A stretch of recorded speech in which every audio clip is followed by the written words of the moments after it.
I cannot believe you. Look what you did to the car. How are we supposed to get out of here now? You spend 22 years chasing shadows in deserts and jungles, and when you finally come home, what you crave isn't silence, its purpose, it's rhythm, for me. That meant the land my father left me, 9 acres of apple trees nestled right here at the edge of Maple Hollow. The soil here, it still remembered his boots, you know. It was peace that no war could touch. I retired, came back, started hauling feed, pruning branches, learning the rhythm again. But Maple Hollow had changed. It filled up with people looking for country charm, people who wore designer hiking boots but didn't know how to split wood. And more importantly, people who brought the HOA with them. Turns out, a rezoning line from 95 had pushed my north fence just barely into their jurisdiction. The gravel road to my barn, they claimed it was shared use. I didn't care. I fixed their potholes. I kept quiet. I was Mr. Owen, the quiet guy with the muddy boots and the old John Deere. And then the Bentley showed up. It was a late spring morning. The first hint of fruit swelling on the branches. I heard that silky, arrogant Pernada truck, not honest machinery but a pearl-white Bentley convertible, top down. Sunglasses like twin mirrors. It glided past me like I was just part of the scenery. No wave, just a rev of the engine, like punctuation, before disappearing toward the biggest house on the field's edge. A week later, I knew her name, Karen Winthrop, real estate heiress, new to the area, already infamous for suing her previous HOA because a neighborhood rooster woke her up too early. I thought, live and let live. Her mansion, my leaning barn. We had nothing to do with each other until I saw the tracks. They cut a gash straight through the eastern orchard. Deep grooves pressed into the soft earth between my Rome Beauty and Golden Delicious Rose. Broken branches, 3 saplings scuffed, an irrigation valve snapped clean off. She was using my land, my private, generational land, as a shortcut to Evergreen Court just because the neighborhood detour was annoying. I fixed the damage. I tried the polite route. I walked to her stone walkway the next morning. She was sunbathing, bikini, martini glass. Little white dog curled at her feet. You need something, she asked, without removing the sunglasses. Mum, I said, my voice low. You've been driving through my orchard. It's private land. You've caused damage. She smiled slow, condescending, utterly vacant. Oh, that. Relax, Mr. Owen. It's not like I'm hurting anything. Just cutting through for convenience. No big deal. It is a big deal. I clenched my jaw. That's my property. Well, her smile widened. The HOA told me that little trail runs close enough to the community line to be considered easement friendly, and besides, she waved her hand dismissively. You don't have a gate. I walked away.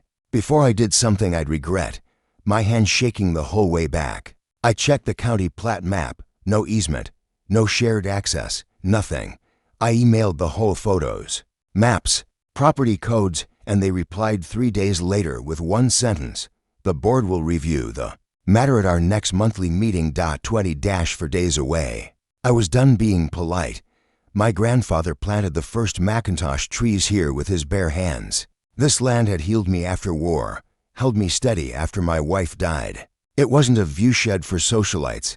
I hammered up 3 posts and a sign, private property, trespassing prohibited. By noon, the sign was gone. The posts were bent and cracked as if a car had struck them on purpose. I sat on the porch that night with a beer, watching the shadows, feeling violated. Then the HOA newsletter arrived in my inbox. The HOA does not recognize individually placed signage on shared roads or communal viewsheds. Viewshed, that's when I opened my grandfather's old notebook, the one with the hand-sketched layouts. I traced the elevation dips near row 14, where Karen always cut through. I remembered Grandpa's words, if you don't draw a line, son, the world will walk straight through you. That was the moment I started designing the pit. Not for revenge, not yet, just for boundaries. You don't fight a bully with anger, you fight them with documentation. I spent a week working quietly. 1, researched county ordinances. I called the zoning office and filed a permit for an erosion runoff retention trench, perfectly legal. for soil preservation efforts on agricultural land. I filed it cleanly, legally. With every box checked, I dug it between rows 13 and 14, where her tracks always started. 6 feet wide, 4 feet deep. Sharp drop on one side, gradual slope on the other. I lined the bottom with hay, then camouflaged the opening with removable planks and leaf netting. It had to look exactly what it was: intentional, functional, and legal. I tested it with my own John Deere. The plank would support wildlife. Fool the eye, but it would never hold a 5,000-pound Bentley. I posted laminated copies of the permit on stakes near the edge with a new sign: caution, soil conservation trench, trespassers assume risk. 3 mornings later, it happened. I was waiting, thermos in hand. I heard that throaty hum. No slowing down. She came barreling into the orchard, past the signs, past my barn, right onto the soft, damp grass. Thud, then silence, followed by a high-pitched, panicked scream that cut through the morning air. I walked slowly across the field. There it was, the Bentley, nose down, back end lifted, wheels spinning uselessly in the air, half swallowed by the earth itself. The wooden camouflage shredded, the perfume of leaking coolant mixing with crushed apples. Karen was standing in the driver's seat, stilettos digging into the leather, hair tangled, mascara smudged, holding her phone like a lifeline. "You," she shrieked when she saw me. "You dug a trap. This is attempted murder." "No," I said, my voice utterly calm. "This is private property, clearly marked, and that's a legally permitted erosion trench. You drove through my orchard again." She screamed into her phone. "Lawyer, sheriff, vandalism." 20 minutes later, Deputy Clara Hensley arrived. I'd known Clara since she was tagging along to 4-H meetings. She looked at the car, then at me, then at Karen, who was vibrating with rage. I handed Clara the folder: permit, county approval, photos, and the history of ignored HOA emails. Clara read every line. She looked at Karen, then at me, and said, "Ma'am, the trench is legal. You are on record as trespassing. This appears to be a consequence of your own actions." Karen's face drained of color. The ultimate humiliation. But I knew the war wasn't over. Karen was suing me for $85,000 in damages, emotional distress, and reputation sabotage. The HOA still protecting her sent fines for unsightly elements, using bureaucracy to bleed me dry. They had drawn the line. Now it was my turn to redraw it. I countersued for trespassing, harassment, and destruction of private property. I also immediately filed a permit for a seasonal apple picking event flooding my land, with legitimate community activity. I wasn't fighting them on their terms. I was drowning them in legitimacy. Then they made their last mistake. They sent a veiled threat to my daughter's apartment in Charlotte. That's when I called my lawyer, Tom Heron, a fellow vet. "They crossed the last line, Tom," I told him. "We subpoena the HOA records. We file a restraining order, and we go to the city council."